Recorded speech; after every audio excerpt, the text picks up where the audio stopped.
Welcome to my YouTube channel Gyan Sagar में आपका स्वागत है।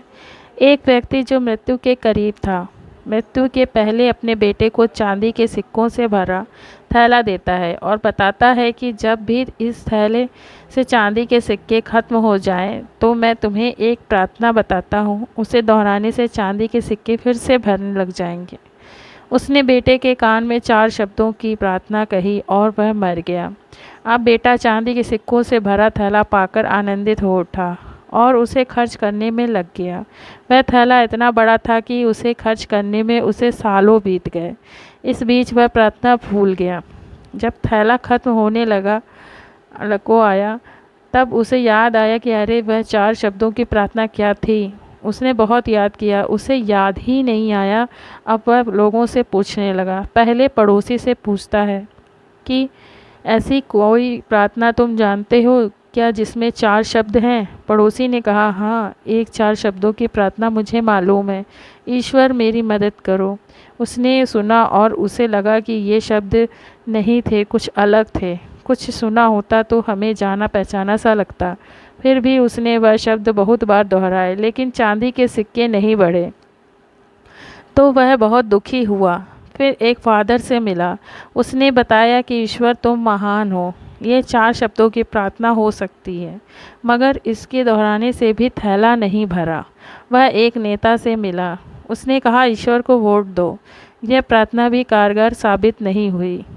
वह बहुत उदास हुआ। उसने सभी से मिलकर देखा, मगर उसे वह प्रार्थना नहीं मिली जो पिताजी ने बताई थी। वह उदास होकर घर में बैठा हुआ था। तब एक भिखारी उसके दरवाजे पे आया। उसने कहा, सुबह से कुछ नहीं खाया है, खाने के लिए कुछ हो तो दे दो। उस लड़के ने बचा हुआ खाना उस भिखारी को दे दिया। उस भिखारी ने खाना खाकर बर्तन वापस लौटाया और ईश्वर से प्रार्थना की, हे ईश्वर तुम्हारा धन्यवाद। अचानक वह चौंक पड़ा और चिल्लाकर कि अरे यही तो वो 4 शब्द थे। उसने वे शब्द दोहराने शुरू किए, हे ईश्वर तुम्हारा धन्यवाद, और उसके सिक्के बढ़ते गए। इस तरह उसका पूरा थैला भर गया।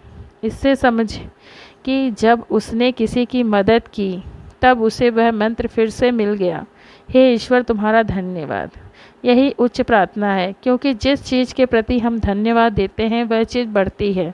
अगर पैसे के लिए धन्यवाद देते हैं तो पैसा बढ़ता है, प्रेम के लिए धन्यवाद देते हैं तो प्रेम बढ़ता है, ईश्वर के प्रति धन्यवाद देते हैं तो भाव निकलते हैं। कि ऐसा ज्ञान सुनने तथा पढ़ने का मौका हमें प्राप्त हुआ है। बिना किसी प्रयास से यह ज्ञान हमारे जीवन में उतर आया रहा है, वरना ऐसे अनेक लोग हैं जो झूठी मान्यताओं में जीते हैं और उन्हीं मान्यताओं में मरते हैं। मरते वक्त भी उन्हें सत्य का पता नहीं चलता, उसी अंधेरे में जीते हैं, मरते हैं।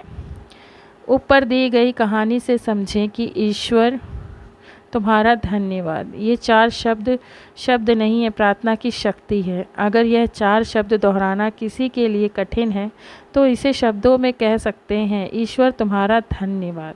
ये 3 शब्द भी ज़्यादा लग रहे हो तो सिर्फ एक शब्द ही कह सकते हैं, धन्यवाद।